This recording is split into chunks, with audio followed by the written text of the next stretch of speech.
মুভির শুরুতেই নিয়ে যাওয়া হয় 200 বছর আগে, যেখানে দেখানো হয় একটি মেয়ে নাচছে। পরক্ষণেই দেখানো হয় মহারাজা মেয়েটির কাছে আসে এবং তাকে একটি চড় মারে। মেয়েটিও মাটিতে লুটিয়ে পড়ে। তারপর তাকে নিয়ে যাওয়া হয় একটি কাঠের স্তূপের উপরে, যেখানে তাকে আগুন দিয়ে জ্বালিয়ে দেওয়া হয়। পর মুহূর্তেই দেখা যায় সবাই চলে যাওয়ার পরে মেয়েটি ওই ছাই থেকে তার আত্মা আবার জন্ম নেয় এবং সে একটি খারাপ আত্মায় পরিণত হয়, যে তাকে আগুনে জ্বালিয়ে দেয়। প্রথমেই সে তার কাছে যায় এবং রাতে তাকে হত্যা করে, যে রাজার আদেশ মেনে তাকে অগ্নিকুণ্ডে জ্বালিয়েছিল। তারপর আমরা দেখতে পাই বর্তমান সময়ে, যেখানে গল্পের মূল চরিত্র রোহানকে দেখানো হয়। সে মূলত ছিল একটি ভণ্ড পণ্ডিত, যে কিনা মানুষের অসহায়ত্বের সুযোগ নিয়ে বিভিন্ন কিছু লুটপাট করে নেয়, যার নাম ছিল রু বাবা। সে এখানে একটি ছেলেকে ভূত তাড়াতে আসে। এখানে দেখা যায় একটি ছেলেকে দড়ি দিয়ে বেঁধে রাখা হয়েছে এবং রু বাবাকে আনা হয়েছে তার শরীর থেকে ভূত তাড়ানোর জন্য। রু বাবা ভূত তাড়ানোর জন্য নানা রকম কলাকৌশল করতে থাকে। একসময় রু বাবা একটি বন্দুক বের করে, যেটা দিয়ে আসলে মূলত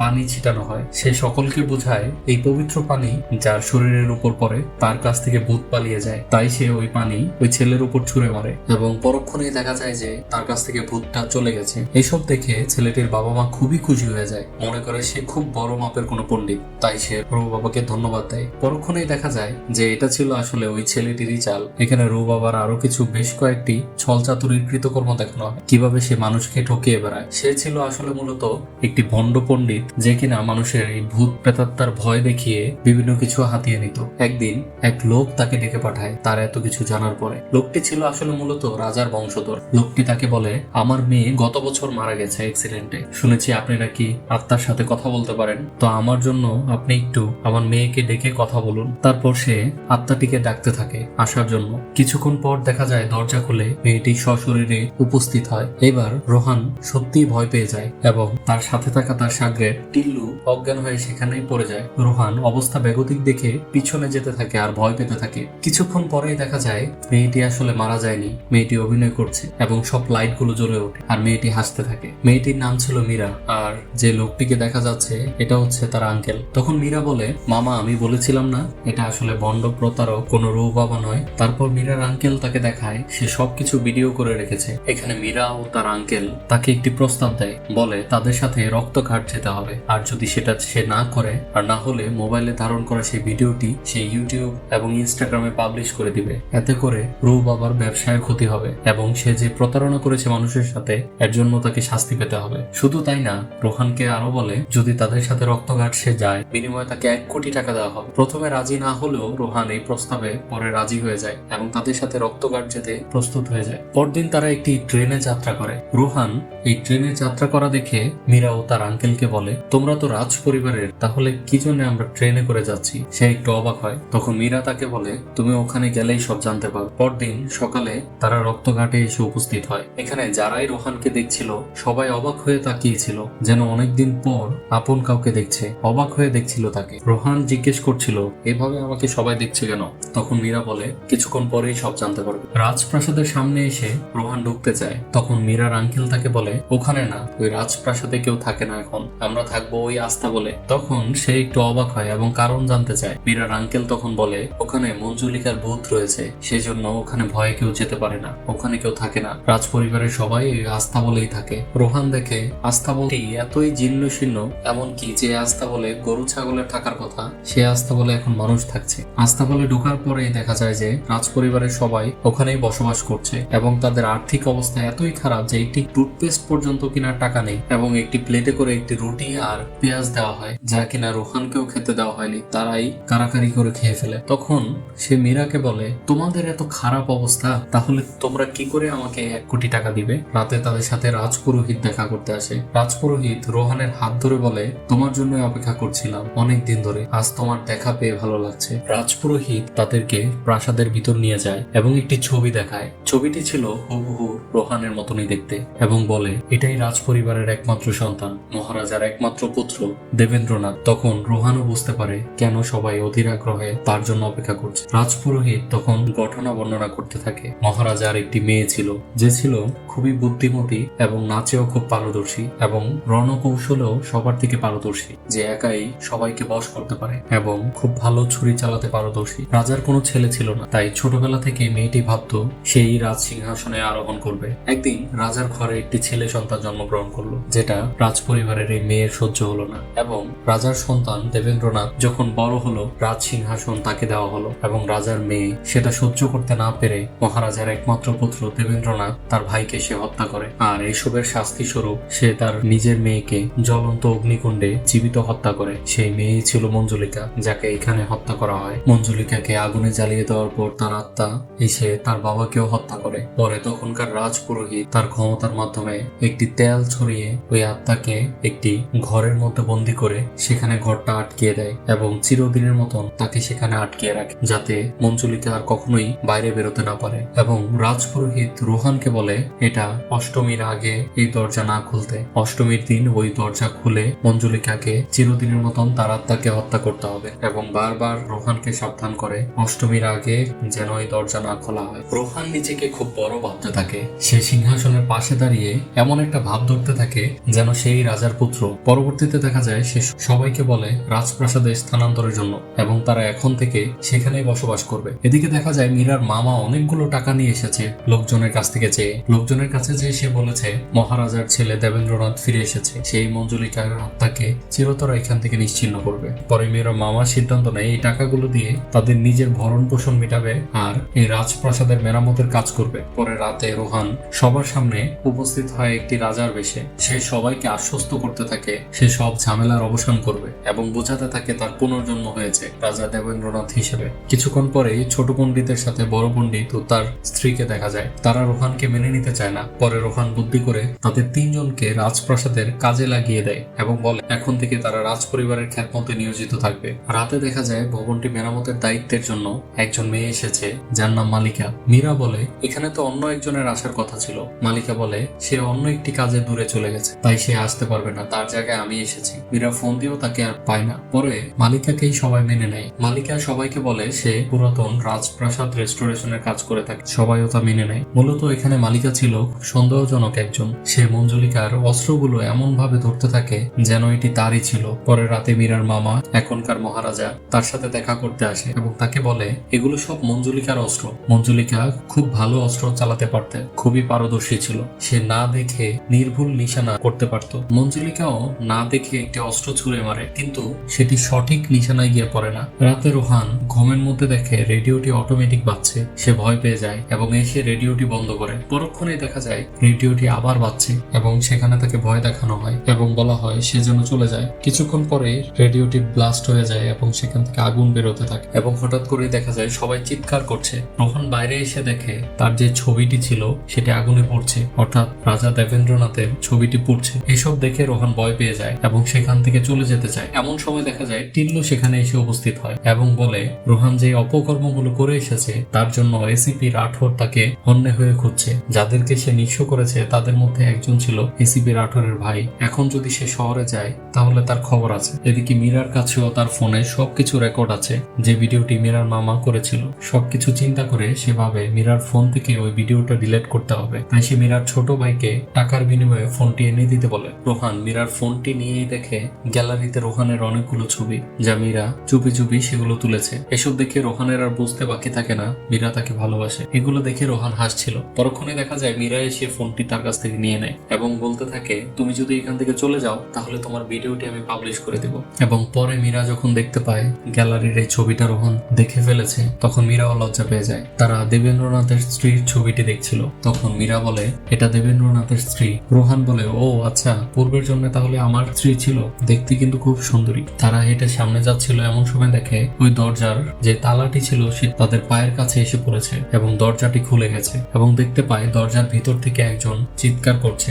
তারা খুব ভয় পেয়ে যায় এবং ভাবতে থাকে মঞ্জুলিকা বের হয়ে এসেছে। তারা দৌড়ে সেখান থেকে পালিয়ে যায়। তারা এক জায়গায় লুকিয়ে থাকে এবং তারা যেখানে লুকায় সেখানে আবার তাকে দেখতে পায়। তখন মালিকা সবকিছু বুঝতে পারে এবং এসে ওই ছদ্মবেশীকে থাপ্পড় দিয়ে ফেলে দেয় এবং দেখতে পায় এটা ছিল ওই বড় পণ্ডিতের স্ত্রী। তারা আসলে তিনজনে মিলে এগুলো সব প্ল্যান করেই করছিল এবং তাদের ভয় দেখাচ্ছিল যাতে তারা এখান থেকে চলে যায়। রাজপ্রাসাদটি যেন আগের মতন ফাঁকা হয়ে যায়। রোহান এই সবকিছুর কারণ জানতে চাইলে ছোট পণ্ডিত এবং বড় পণ্ডিত তাদেরকে বলে এই দরজাটি আসলে আগে থেকেই খোলা ছিল। তারা এখানে এসেছিল আরো 2 বছর আগে। যখন এসেছিল তখন তারা দেখেছে এই উপরের দরজাটি খোলা। তারা তখন ভিতরে পরিষ্কার করে এখানেই থাকা শুরু করে, যেহেতু তাদের যাওয়ার কোনো জায়গা ছিল না, এবং বাইরে থেকে তালাবদ্ধ করে রেখে দেয় এবং তারা জানালা দিয়ে প্রবেশ করে ভিতরে ভেতরে থাকতে থাকে, যাতে বাইরের কোনো কেউ যদি দেখতে পায় যেন বুঝতে পারে এই দরজাটি আর খোলা যাবে না। আর ছোট পণ্ডিত রেডিওর ভিতর একটি অডিও রেকর্ডার রেখে দেয় রোহানকে ভয় দেখানোর জন্য, এবং ছবিতে আগুন লাগিয়ে দেয় যাতে সবাই ভয় পেয়ে এখান থেকে পালিয়ে যায়। এই সব কিছু শোনার পরে রোহানের আর বুঝতে বাকি থাকে না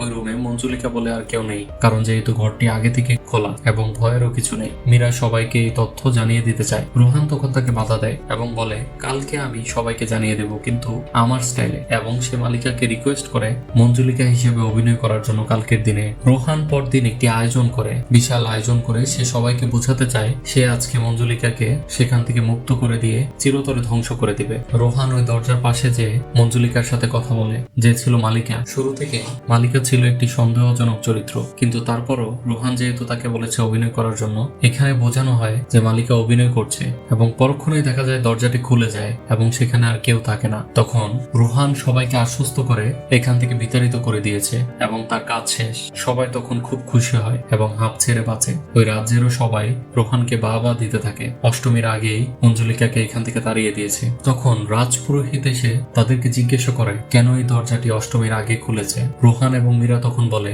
এই দরজাটি অনেক আগে থেকেই খোলা ছিল, 2 বছর আগে থেকেই, এবং এখানে ছোট পণ্ডিত ও বড় পণ্ডিত এখানে তার পরিবার নিয়ে থাকতো। তখন রাজপুরোহিত কিছুটা অবাক হয়। পরবর্তীতে দেখা যায় মালিকা যখন ভবন মেরামত করছিল তখন হঠাৎ করেই একটি দেয়াল খসে পড়ে এবং সেখানে একটি সুড়ঙ্গের মতো রাস্তার তৈরি হয়। মালিকা সেটা দেখে তার নিচের দিকে প্রবেশ করতে থাকে এবং বাকিরাও সবাই নিচে যেতে থাকে। নিচে গিয়ে সবাই দেখতে পায় সেখানে আরেকটি কক্ষ রয়েছে এবং ওই কক্ষের সামনে একটি দরজা আটকানো, এবং তাদেরও আর বুঝতে বাকি থাকে না যে এটার মধ্যেই মঞ্জুলিকা আটকে আছে।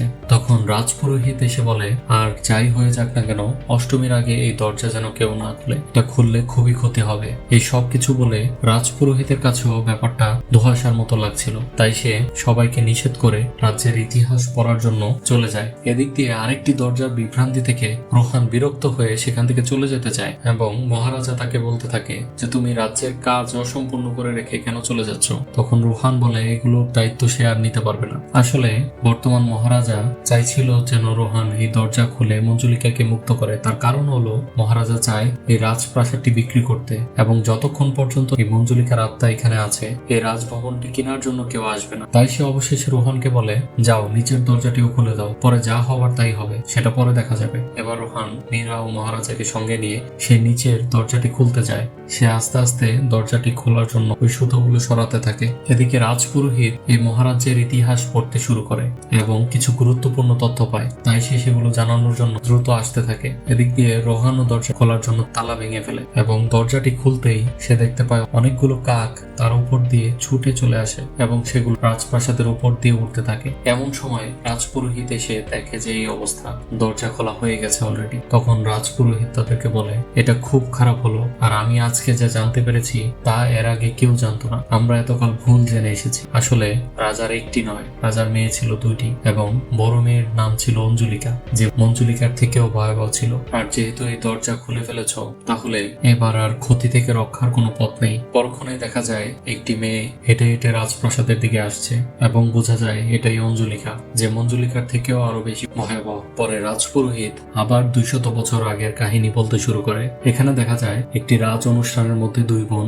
নাচছে, যেখানে মহারাজা এবং মহারাজার একমাত্র ছেলে দেবেন্দ্রনাথ তার স্ত্রীকে নিয়ে বসে 2 বোনের নাচ দেখছে। নাচ শেষে মহারাজা ঘোষণা করে এই মহারাজের উত্তরাধিকার হিসেবে দেবেন্দ্রনাথকে উত্তরাধিকার হিসেবে গ্রহণ করা হলো। এই সব কিছু দেখে 2 বোন অসন্তুষ্ট হয় এবং তারা মনে মনে ক্ষোভ পোষণ করে, কারণ তারা ভেবেছিল তাদের 2 বোনের একজনই হবে এই রাজার উত্তরাধিকার, এই সিংহাসনের উত্তরাধিকার। তারা এটি মেনে নিতে পারেনি। রাতে অঞ্জলিকা তাদের সামনে আসে এবং মহারাজা তাকে পরিচয় করে দেয় মন্দিরা নামে। মন্দিরা মূলত এসেছিল এই প্রাসাদটি কিনতে। সে সবাইকে পরিচয় দেয় সে একটি সম্ভ্রান্ত পরিবারের মেয়ে এবং সে এই প্রাসাদটি কিনতে চায়। এখানে মহারাজা, মীরার মামা সবাই তাকে স্বাভাবিকভাবে গ্রহণ করলেও মন্দিরার চলাফেরা, কথাবার্তা সব ছিল সন্দেহজনক। পরে একটি রুমের মধ্যে অঞ্জলিকা এবং মঞ্জুলিকাকে দেখা যায়। তারা 2 বোন সামনাসামনি আসতেই একে অপরের গলা চেপে ধরে এবং দুজনকে খুন করতে চায়। আকাশে এই সময় অনেকগুলো কাক উঠছিল। তাদের এই গলা চেপে ধরার ফলে অনেকগুলো কাক মারা গিয়ে মাটিতে পড়ে। এই সব কিছু দেখে সবাই অনেক অবাক হয়, কিন্তু কেউ বুঝতে পারে না আসলে কি ঘটছে। আসলে অঞ্জলিকা আর মঞ্জুলিকা ফিরে এসেছে এটা কেউই বুঝতে পারে না। তখন রাজপুরোহিত বলে আমি আগেই বলেছিলাম এইসব অঘটনের কথা, এবং আমার ধারণা ওই 2 জন এখানেই রয়েছে। অঞ্জলিকা এবং মঞ্জুলিকা। পরদিন অঞ্জলিকা অর্থাৎ মন্দিরা যে সবাইকে পরিচয় দিয়েছে প্রাসাদটি কিনতে চায়, সে প্রাসাদটি ঘুরে ঘুরে দেখতে থাকে। রোহান তাকে মন্দিরের ভিতর নিয়ে যেতে চায়, তখন মন্দিরা রেগে যায় এবং সেখানে যেতে চায় না। এই সব কিছুর পর দিন মহারাজা রোহানকে 1 কোটি টাকার একটি চেক দিয়ে বলে, তোমার কাজ শেষ, তুমি এখন যেতে পারো, তোমার আর এখানে কোনো কাজ নেই। কিন্তু সে যেহেতু মীরাকে ভালোবাসে তাই সে এখন এখান থেকে যেতে চায় না। তাই সে একটা বুদ্ধি বের করে কিভাবে এখানে থাকা যায়। সে দেখেছিল মহারাজার একটি স্ত্রী ছিল যে মারা গেছে। সে যেহেতু ভণ্ড পুরোহিত ছিল তাই এমন ভাবে সে অভিনয় করে যেন বোঝাতে চায় তার শরীরের ভিতর মহারাজার স্ত্রী ঢুকে গেছে। সে মেয়ের কণ্ঠে কথা বলতে থাকে এবং মহারাজাকে বোঝাতে চায় তার স্ত্রীর আত্মা রোহানের ভিতর চলে এসেছে। এবং সে মহারাজাকে বলে তার মেয়ের জন্য সে রোহানকে ঠিক করেছে বিয়ে করার জন্য। আর মীরা যেহেতু তাকে ভালোবাসে, মীরা সবকিছু বোঝার পরেও চুপ ছিল। আর মহারাজাও মেনে নেয় যে রোহানের শরীরের ভিতর তার স্ত্রীর আত্মা প্রবেশ করেছে। পরক্ষণে দেখা যায় মীরার মামাও এসে যোগ দিয়েছে এবং রোহানকে মেনে নেয় মীরার হাজবেন্ড হিসেবে। পরদিন মীরা একটি ছবি খুঁজে পায় যেটি ছিল মঞ্জুলিকার। ছবিটি খুলতেই উপর থেকে একটি রং এসে মঞ্জুলিকার ছবির উপর পড়ে এবং মুখটি সম্পূর্ণ ঢেকে যায় এবং তারা মঞ্জুলিকার ছবিটি দেখতে পায় না। এদিকে রোহান ও মীরার মামা পুরাতন কাপড় চোপড় কাটছিল।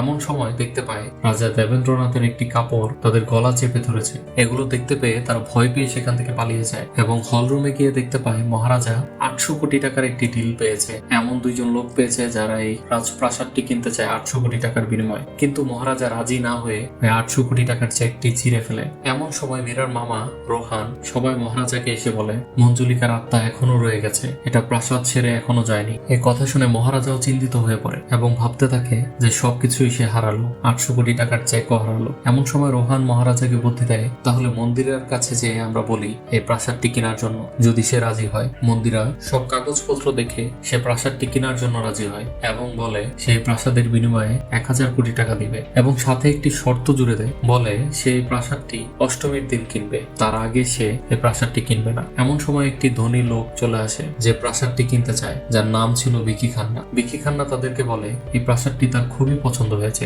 এবং সেই প্রাসাদের ডিলটি এখনই করতে চায় এবং তাদেরকে 1000 কোটি টাকা দিতে চায়। সবাই তখন সাথে সাথে রাজি হয়ে যায়। এদিক দিয়ে মন্দিরার এই ব্যাপারটি ভালো লাগেনি এবং তার মাঝে যেহেতু অঞ্জলিকার আত্মা রয়েছে তাই সে খুবই রাগান্বিত হয়। বিকি খান্না যাওয়ার সময় ওই রাজ সিংহাসনটিও নিয়ে যায়। এই ব্যাপারটি অঞ্জলিকা এবং মঞ্জুলিকার কারোরই পছন্দ হয়নি। রাতে দেখা যায় বিকি খান্না যখন গাড়ি দিয়ে যাচ্ছিল তখন অঞ্জলিকার আত্মা এসে তাকে হত্যা করে এবং মীরা দেখা যায় হল রুমে এসে দেখে ওই রাজ সিংহাসনটি যেখানেরটা সেখানেই রয়েছে, এটার উপরে মালিকা বসে আছে এবং মালিকা অদ্ভুত আচরণ করছে। কিছুক্ষণ পরে দেখা যায় মালিকা ওই চেয়ারটিকে উঁচিয়ে ধরেছে। এসব দেখে মীরা ভয় পেয়ে যায় এবং সেখান থেকে দৌড়ে পালিয়ে যায়। কিন্তু বাইরে এসে দেখে মালিকা বাইরে বসে রয়েছে। সে খুবই অবাক হয় এবং রাতে রোহানের সাথে ব্যাপারটি নিয়ে কথা বলে এবং তারা দুজনেই সন্দেহ করতে থাকে মালিকা এবং মন্দিরা দুইজনই অঞ্জলিকা এবং মঞ্জুলিকা অর্থাৎ খারাপ আত্মা, কিন্তু তারা সঠিকভাবে কাউকে বলতেও পারছে না। রাতে রোহান দেখতে পায় ওই রুমের মধ্যে অঞ্জলিকা এবং মঞ্জুলিকা দুইজনে বসে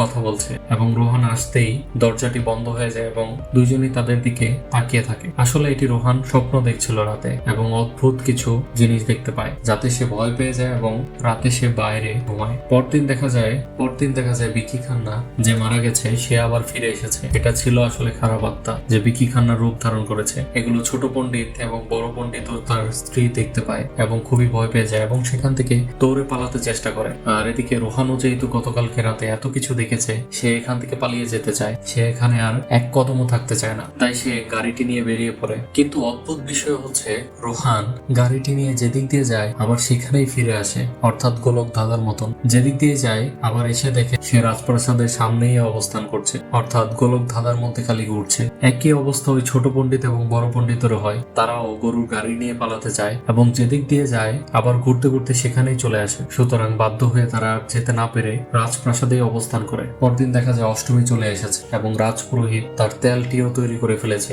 যেটি দিয়ে মঞ্জুলিকার আত্মাকে চিরতরে শেষ করা যাবে। রোহান দেখতে পায় মীরা একটি রুমে একা একা দাঁড়িয়ে আছে এবং তার হাতে একটি লাইটার। সে নিজের শরীরে আগুন ধরিয়ে দিতে চায়। পর মুহূর্তেই রোহান এসে তাকে সাথে সাথে ধরে ফেলে এবং দুর্ঘটনার হাত থেকে বাঁচায়। মীরাকে জিজ্ঞেস করে যে এরকম কিভাবে হলো। মীরা তাকে বলে সে মন্দিরার সাথে ছিল, তারপর আর তার কিছু মনে নেই। রোহান এবার রেগে গিয়ে মন্দিরাকে খুঁজতে বেরিয়ে পড়ে এবং মন্দিরাকে বলে তুমি মীরাকে কি করেছো, মীরা এরকম আচরণ করছে কেন। পর মুহূর্তে দেখা যায় রাজার কাছে একটি মেসেজ আসে। মেসেজটি পাঠানো হয়েছে শহর থেকে। মীরা আসলে ওই মঞ্জুলিকার ওই ছবিটি ওয়াশ করার জন্য শহরে পাঠিয়েছিল। ছবিটি সে সেখান থেকে পাঠানো হয়েছে। সবাই ছবিটি দেখে অবাক হয়ে যায়। ছবিটি ছিল মালিকার, যে ভবনটি মেরামতের জন্য এসেছিল। কারোরই আর বুঝতে বাকি থাকে না এটাই আসলে মঞ্জুলিকা। পর মুহূর্তেই দেখা যায় মন্দিরাকে মঞ্জুলিকা টেনে হিস্ট্রে ধরে নিয়ে যাচ্ছে এবং তার চুল ধরে টেনে হিস্ট্রে একটি পিলারের উপর উঠাচ্ছে এবং মালিকা সবাইকে বলে আমি মঞ্জুলিকা। পর মুহূর্তে রোহান কৌশলে মঞ্জুলিকাকে একটি আগুনের মধ্যে আটকে ফেলে এবং মন্দিরাকে ডাকতে যায়। তখন মন্দিরা উঠে দাঁড়ায় এবং বলে আমি মঞ্জুলিকা, এবং বলে এটা আমার সিংহাসন। সবাই দ্বিধাগ্রস্ত হয়ে পড়ে, ওইটা যদি মঞ্জুলিকা হয় তাহলে এটা কে? তাহলে এটাও নিশ্চয়ই খারাপ আত্মা। এদিকে রাজপুরোহিতকেও মঞ্জুলিকা আঘাত করে সেখান থেকে ফেলে দেয়। রোহান যখন মঞ্জুলিকাকে একইভাবে ওই তেল দিয়ে মারতে যাবে তখন মঞ্জুলিকা রোহানকে থামায় এবং বলে তোমরা আসলে ভুল করছো, আর এই ভুলটা করো না। আমার সব মনে পড়ে গেছে। আসলে তোমরা যা ভাবছো তা কিছুই নয়। আমি এবং মন্দিরা কেউই খারাপ আত্মা নই। তখন সে মন্দিরার দিকে হেঁটে যায় এবং বলে কে তুমি? তোমার আসল রূপ দেখাও। তখন সেখান থেকে আত্মাটি বেরিয়ে বাইরে সবাইকে তার রূপটি দেখায় এবং আসল ঘটনা বলতে শুরু করে। সেই মহারাজার আসল কাহিনী। মুখোশটি খসে পড়ে এবং দেখা যায় রক্তাক্ত শরীরে দেবেন্দ্রনাথ। আসলে পুরো মুভিতে আমরা যা জেনেছি তা সবকিছুই ভুল ছিল। আসলে দেবেন্দ্রনাথই এই খারাপ আত্মা, যে সম্পূর্ণ কাহিনীটি বলতে শুরু করে 200 বছর আগে কি হয়েছিল। আসলে সেদিন রাতে মঞ্জুলিকা এবং মঞ্জুলিকা ছুরি হাতে নিয়ে তাদের ওই ভাইকে হত্যা করতে গিয়েছিল, কিন্তু দরজার বাইরে থাকতেই তারা দেবেন্দ্রনাথের মুখে মেইলি কণ্ঠে গান শুনতে পায় এবং দরজার ওপাশে দেখতে পায় দেবেন্দ্রনাথ মেয়েদের মতন সাজছে, কানের মধ্যে দুল পড়ছে। আসলে দেবেন্দ্রনাথ ছেলে হলেও তার আচার আচরণ চালচলন সব মেয়ের মতো ছিল। মনের দিক থেকে সে সম্পূর্ণ একটা মেয়ে মানুষের মতন ছিল। তখন দুই বোন নতুন একটি ফন্দি করে কি করে দেবেন্দ্রনাথকে উত্তরাধিকার থেকে সরানো যায়। দুই বোন এসে দেবেন্দ্রনাথের সাথে কথা বলে। দেবেন্দ্রনাথ তাদেরকে সবকিছু খুলে বলে। তখন অঞ্জলিকা তাকে বলে আজকে আমি গাইবো, তুমি নাচবে। পরে যখন দেবেন্দ্রনাথ নাচছিল আর অঞ্জলিকা গাইছিল, এমন সময় মঞ্জুলিকা যে মহারাজাকে বলে তুমি যাকে উত্তরাধিকার হিসেবে মনোনীত করেছো দেখে যাও সে কি করছে। সে আসলে কোনো পুরুষ মানুষই নয়। এবং মহারাজা এসে এই সব কিছু দেখে আর মেনে নিতে পারে না। এসে দেখে তার সুপুত্র মেয়েদের মতন সাজছে এবং মেয়েদের মতো করে নাচছে। এই সব কিছু দেখে তাকে চর মারে এবং মাটিতে লুটিয়ে পড়ে, যেটা আমরা মুভির শুরুতে দেখেছি। তখন তাকে টেনে হিস্ট্রে ধরে নিয়ে যায় জ্বলন্ত অগ্নিকুণ্ডে পোড়ানোর জন্য। আর দেবেন্দ্রনাথ ঘৃণা ভরে দুই বোনের দিকে তাকিয়েছিল যে তারাই তাকে এই অবস্থানে এসে দাঁড় করিয়েছে। তখন রাজাও দুই বোনকে বলে তোমাদেরও কোনো ক্ষমা নেই। তোমাদের উচিত হয়নি সবার সামনে তোমার ভাইকে ছোট করার। সবার সামনে তুমি রাজ পরিবারের সম্মান নষ্ট করেছ।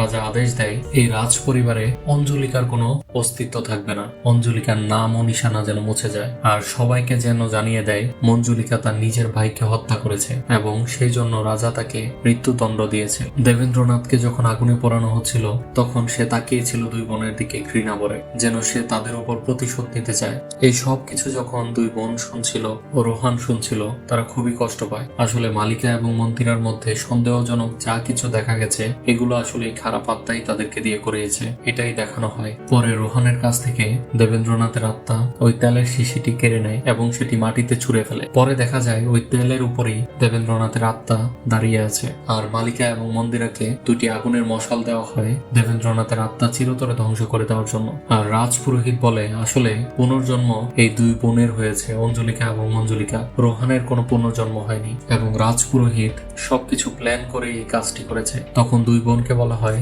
দেবেন্দ্রনাথের আত্মাকে জ্বালিয়ে দেওয়ার জন্য, কিন্তু দুই বোনের সেই পুরনো কথা মনে পড়ে যায় যে তাদের ভাই তাদের উপর কত ভরসা করেছিল, কত ভালোবাসতো তাদের। তারা কষ্ট পেয়ে হাতের মশালটি ফেলে দেয় এবং নিজের ভুল স্বীকার করতে থাকে আর বলতে থাকে ভাই তুই আমাদের ক্ষমা করে দিস, আমরা ভুল করেছি, এটা করা আমাদের উচিত হয়নি, তুই যদি চাস আমাদেরকে হত্যা কর, কিন্তু এই মানুষগুলোকে ছেড়ে দে। দুই বোন কাঁদতে থাকে এবং দেবেন্দ্রনাথও তখন কষ্ট পেয়ে তার চোখ থেকে পানি ঝরে এবং তার আত্মা প্রশান্তি লাভ করে। পরে দেখা যায় দেবেন্দ্রনাথের আত্মা আস্তে আস্তে বাতাসের সাথে মিলিয়ে যায়। শেষে দেখানো হয় মালিকা আসলে এখানে এসেছিল একটি কোম্পানির হয়েই, যে কিনা পুরাতন রাজপ্রাসাদ রেস্টোরেশনের কাজ করে থাকে। এমনকি সে জানতো না যে তার পুনর্জন্ম হয়েছিল, হয়তো নিয়তি তাকে এখানে টেনে এনেছে। আর মন্দিরা যে রাজপ্রাসাদটি কেনার জন্য এসেছে সেও জানতো না যে তার পুনর্জন্ম হয়েছে এবং এই জন্মে সে আসলে একজন এসিপি, ওই যে যার কথা বলেছিলাম এসিপি রাঠোর, যার ভয়ে রোহান এখানে পালিয়ে বেড়াচ্ছিল। এই সব কিছু শুনে রোহান অজ্ঞান হয়ে মাটিতে পড়ে যায়। আর এভাবেই